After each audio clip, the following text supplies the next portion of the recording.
Hello, and welcome to the Lucidist podcast, where I explore everything because I believe everything is connected to everything else. And today I'm standing because I'm finding it hard to sit right now, and I'll tell you why in just a minute. I decided to stand right here by this great uh, print that my brother gave me. I think it's one of the most fabulous prints in the world. So I just met with the prosecuting attorney that's in charge of my trial. So it's been over 3 years since I reported, and this is my the third attorney that has been assigned to my case by the state of Utah. I guess it's common in these kinds of trials that take a long time for the state to reassign attorneys. So, my third one, this was my first time meeting her. Uh, really like her. I feel like she's a perfect fit. The first gentleman I had was excellent, so good, but was for me, was a little bit sterile, very, very, very just all business. The second one, she also was fabulous, and she was just almost a fanatic. I mean, she was great. She found some new evidence, blah, blah, blah. So she was wonderful, but again, it was almost too intense for me. And then this one is also a woman, and she feels like a nice balance. Um, so I have a feeling she'll be the one that we go to trial with, or that we finish with, let's say it that way. Okay, so I wanted to share this morning because the developments I've known that this was coming. It's still hard, and I just want to share. I don't know, first of all, so many rapes go unreported. So that, and as I've said, that's unique to each person. And absolutely, it could be that that was the best decision for them, but there can still be, I find that there's healing for me in hearing about other people's journeys. So, my hope is that if you're a rape victim, rape survivor, rape thriver, that there's some healing in this for you. Or if you know someone who has been raped, there is healing in this for you. Or if you have raped someone, that there is healing in this for you. So, by a strange turn of events, it feels like a double violation, what is occurring right now in the trial process. And I'm really doing my best to somehow understand that there can be more than that for me here. So, as I mentioned, I write a ton, and times in my life where I kind of always written in a journal of some sort. Sometimes it's by hand, sometimes it was on the computer. And during the time of the rape, and then like the 10 years after, I was all on the computer. It was just all I could do was just kind of sit down and quickly just like mash out some words and type as fast as I could. So so I have 10 years of journals on this computer. And I had totally forgotten the journals were even on the computer. We actually just wanted the computer because it had pictures of the night the rape happened. Interestingly enough, the man who raped me actually emailed me the pictures a few days later. And I had been just so abhorred by that moment, but something in me said, hey, just save those to your hard drive. Okay, so I still have those pictures on the hard drive. So I give them my computer thinking they're just going to get the pictures off, and lo and behold, the whole computer becomes evidence, including my 10 years of journals. So what's going to happen, what's happening now, is they've taken all the files off of my computer, and now all the files are evidence. Isn't that great? My 10 years of journals are now evidence in this one night of the rape. And it's come to the point where, yes, the defense is going to get everything. I was hoping that they would just get the journal entries that were relevant to the rape, that were relevant to the trial in any way, but no, they get it all. So they're getting like 5,000 photos of all of my children's 20 years of me raising them.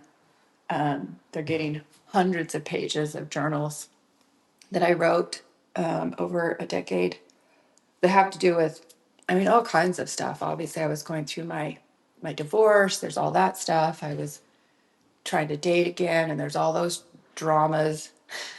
um, and then there are snippets of me where I actually mention the rape. So it's hard for me to have that shared with someone like the defense attorney, who I just really, really don't like. That's putting it politely and mildly. And also, it was interesting because they said, well, only, we're going to ask that only the defense attorney can see what's on in those files. And I was like, that's great. He's totally going to tell the defendant. I mean, like, it's not like, but anyway. So I guess why does that bother me? It feels like I'm on trial. That, like you can see, obviously, my failed marriage. You can see the failed relationships that I'm having at the time. You can see me struggling through mental health stuff. Like you can see all of the stuff that we hide from everyone and we just share in our journal. Well, he now can see all that. So it feels a little bit like he'll know like my wounds or my weaknesses or my blind spots, and it seems unfair. So this morning I'm just trying to be with the idea that somehow that's going to be helpful.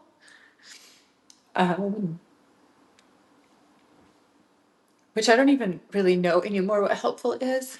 I think I've mentioned this before, but we also talked about, this attorney, we wanted to, she didn't bring it up, but luckily the first attorney was so thorough, and I'm so glad he was.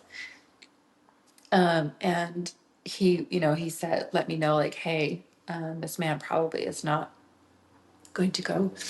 I need to blow my nose. Okay, so I'm back from blowing my nose, and I finished recording where I was, and then it didn't work. So now I'm just going to sit right here on my favorite step. I swear this was the step I was sitting on when I chose to buy my condo. And what I wanted to say on the second half, just to finish off, was a couple of things I've really been considering. I just got done with the meeting, so it's all very fresh. And one of them was this sense of, again, the conversation, he's very, very small odds he'll go to prison. It's been too long. They just don't do that in these longer cases. So I kind of asked myself, like, why am I doing this? Like, why bother with all this if there's no punishment? And punishment is such a powerful, has been in the past, a powerful motivator for me, meaning, if I didn't get straight A's, my father would punish me with not, expressing his admiration. If I didn't do what my mother wanted, she would punish me with her anger and her wrath. If I didn't behave the way I wanted, my ex-husband could be merciless in his verbal wit, so to speak. So punishment is very powerful. I don't know that it's healthy or helpful. So then I asked myself, and I've said before, I don't necessarily think this man should go to prison because I don't think it will do any good, but then what is all of this for? Why do any of it? And the only answer I get when I ask myself that is because it needed to be done. That was it. It needed to be done. I needed to do this part and to play this role. It's like the print up there that I love. It's like, each of us plays a role in this kind of circus we call life. And I don't say circus. I think it's very sacred. But there is definitely a comical side to it at times. Absurd, comical, all of it. So, my takeaway today, that kind of the blessing I offer you, is really to move beyond place of punishment. That bad things happen, and punishment doesn't, punishment may not be the answer. And I suppose the answer is in every situation. In my situation, and if you find yourself in such a situation where it seems like punishment isn't going to be the the best solution, or even the solution that's offered, is the act of speaking up, speaking out, speaking truth.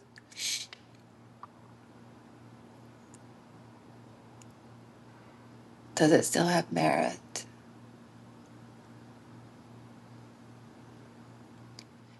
Without the stamp of approval of the verdict guilty and the sentence prison,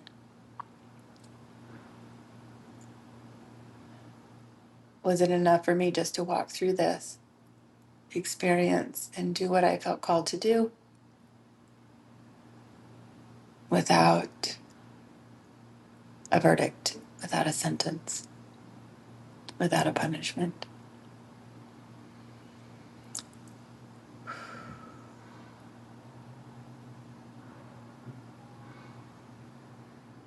I can ideologically say yes. In my body, though, there's questions. Like, my heart is like, we don't know about that. We still don't know about that, but we're working on it. And my body is saying a lot of hurt was done, and it's hard to understand why and how, like, one small,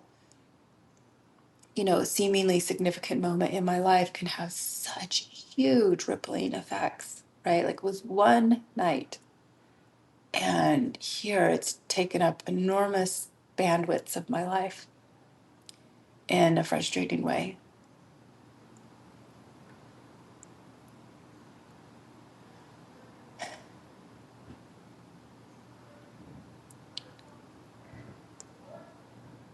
I suppose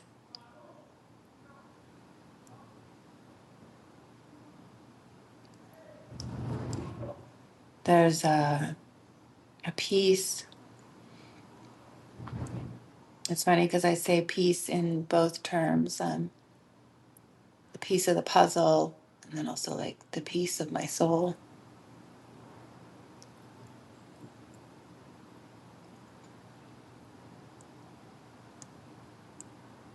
And I realized the missing piece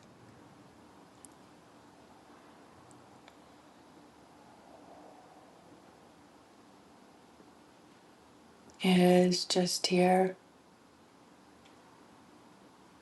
inside of me. And it doesn't feel trite, like, oh, it's always been there. If it's always been there, I haven't known it. But I feel like something's there now that wasn't there before. And I would say, why wasn't it there before? I think there wasn't room for it. I think there wasn't room for it. Or I wasn't able to be, I don't know. I don't really care.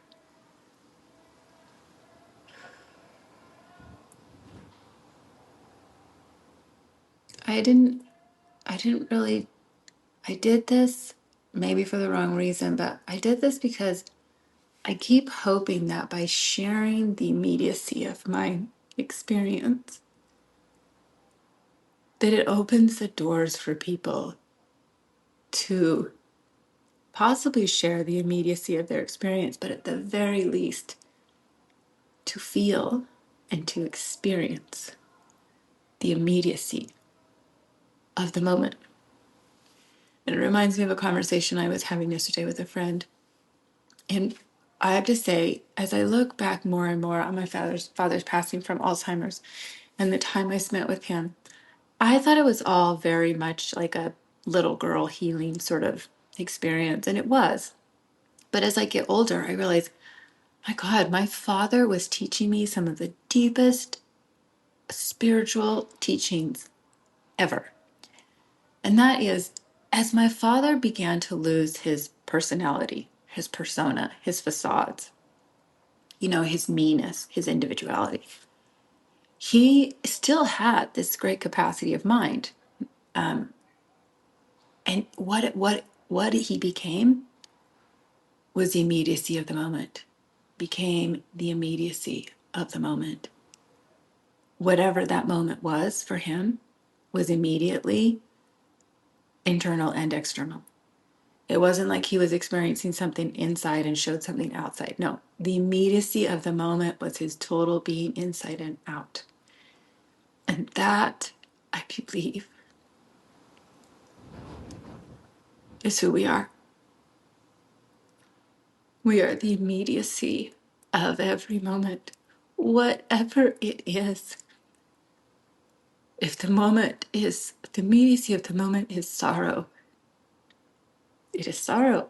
If the immediacy of the moment is joy, it is joy. If the immediacy of the moment is rage, it is rage. And I believe the more I allow the immediacy of the moment, the less I become, honestly, an individual. And the more I become part of this collective immediacy, the more I become part of this circus. It isn't about me. It's part of it. Just part of it. So that would be my gift for you today, is the very least to feel the immediacy of the moment you're in. Whatever you're feeling, to feel the immediacy of the moment that you're feeling, not what someone else is telling you. And at the very most is to be the immediacy of the moment and be aware. I love you all. I wish you far more than luck. Be well.